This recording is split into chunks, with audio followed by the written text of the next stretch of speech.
اعوذ باللہ من الشیطان الرجیم بسم اللہ الرحمن الرحیم۔ حضرت اسماء بنت ابی بکر رضی اللہ تعالی عنہ سے روایت ہے، انہوں نے کہا میں حضرت عائشہ رضی اللہ تعالی عنہ کے پاس آئی جبکہ وہ نماز پڑھ رہی تھی۔ میں نے کہا لوگوں کا کیا حال ہے، یعنی وہ پریشان کیوں ہیں؟ انہوں نے آسمان کی طرف اشارہ کیا، یعنی دیکھو سورج کو گرہن لگا ہوا ہے۔ اتنے میں لوگ نماز تصوف کے لیے کھڑے ہوئے تو حضرت عائشہ رضی اللہ تعالی عنہ نے کہا سبحان اللہ۔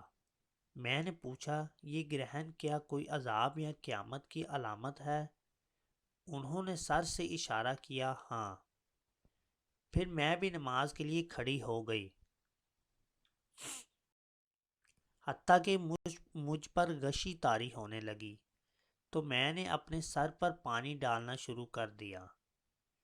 پھر جب نماز ختم ہو چکی تو نبی صلی اللہ علیہ وآلہ وسلم نے اللہ تعالیٰ کی حمد و ثنا کی اور فرمایا جو چیزیں اب تک مجھے نہیں دکھائی گئی تھیں انہیں میں نے اپنی اس جگہ سے دیکھ لیا ہے، حتیٰ کہ جنت اور دوزخ کو بھی، اور میری طرف یہ وحی بھیجی گئی کہ قبروں میں تمہاری آزمائش ہوگی، جیسے مسیح دجال یا اس کے قریب فتنے سے آزمائے جاؤ گے۔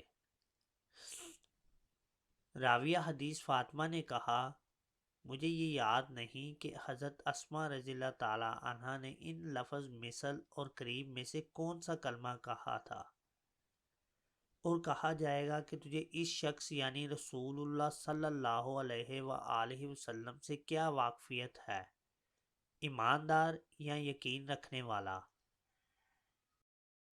فاطمہ نے کہا مجھے یاد نہیں کہ حضرت اسماء رضی اللہ تعالی عنہ نے ان دونوں مومن اور موقن میں سے کون سا کلمہ کہا تھا۔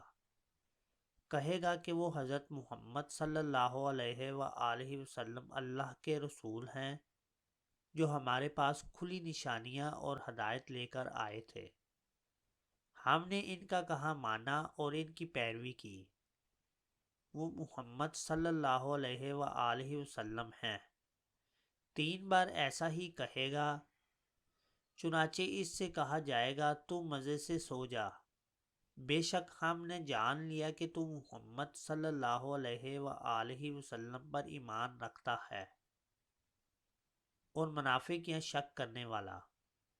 فاطمہ نے کہا مجھے یاد نہیں کہ حضرت اسماء رضی اللہ تعالی عنہ نے ان لفظ منافق اور مرتاب میں کون سا کلمہ کہا تھا۔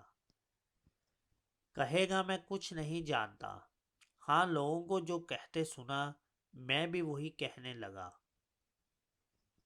دوستو، حدیث مبارکہ دوسرے لوگوں کو شیئر کر کے ان کے علم میں اضافہ کیجیے۔ جزاک اللہ۔